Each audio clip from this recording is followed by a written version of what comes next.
Hello students, मैंने आप लोगों को पिछली क्लास में बताया था एक क्वेश्चन जो था कबीर दास जी द्वारा रचित जो साखी है उस कविता का केंद्रीय भाव क्या है, जो मैंने आप लोगों को ये बताया था।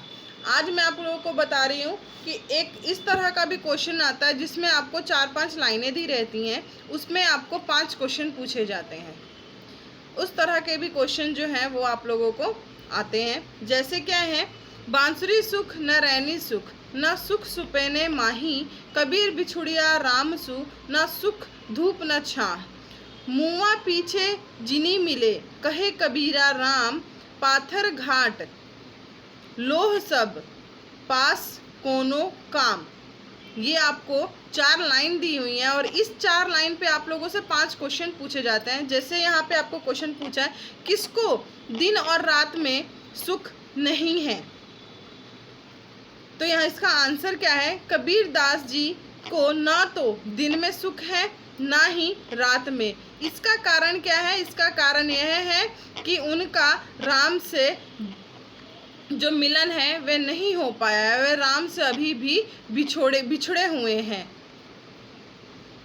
दूसरा आपको क्वेश्चन पूछा जाएगा इस पे, मरने के बाद कौन मिलता है तथा उससे क्या लाभ या हानि है।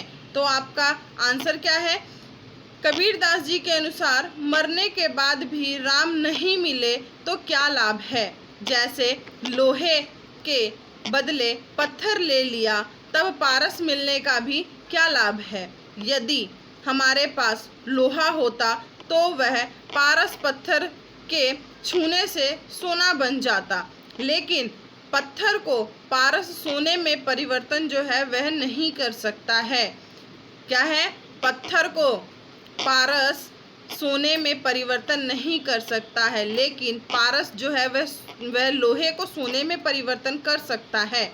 तीसरा क्वेश्चन क्या है, कबीर किसके उपासक हैं। कबीर किसके उपासक हैं, तो आप लोग तो जानते ही हैं कबीर जो है वह निर्गुण ब्रह्म के हैं। तो निर्गुण कौन है, तो यहाँ पर क्या है, कबीर जो है वह राम के उपासक हैं। उनके राम जो हैं एक निर्गुण ब्रह्म के हैं और उन्हीं में उनकी अनन्य भक्ति है। उन्होंने समाज की बुराइयों का खंडन तो किया ही, इसके साथ आदर्श जीवन के लिए समाज में व्याप्त रूढ़ियों और आडंबरों का भी उन्होंने डटकर विरोध किया है।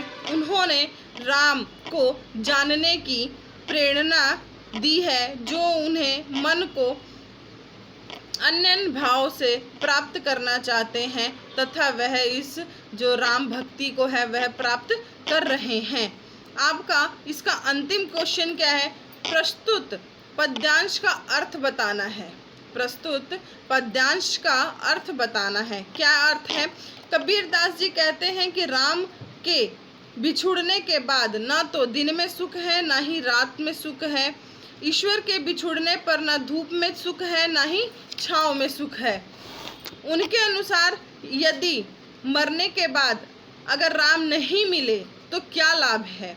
जीवन में ही उनके मिलने से लाभ है। जैसे हमने लोहे के बदले पत्थर ले लिया तब पारस मिलने से क्या लाभ है, उसी प्रकार अगर पारस धातु लोहे को ही सोने में बदल दे तो पत्थर के मिलने से क्या लाभ है। इस तरह के जो हैं वह क्वेश्चन आप लोगों को एग्ज़ाम में आते हैं। जैसे कि आप लोगों को 4 लाइनें दी जा रही हैं, उस पे आप लोगों से 4 प्रश्न पूछे जा रहे हैं, उसका आपको उन्हीं लाइनों में से आंसर जो है वह ढूंढ के देना होता है। ओके स्टूडेंट्स, अब आगे जो है जो क्वेश्चंस हैं वह मैं अगली क्लास में बताऊंगी।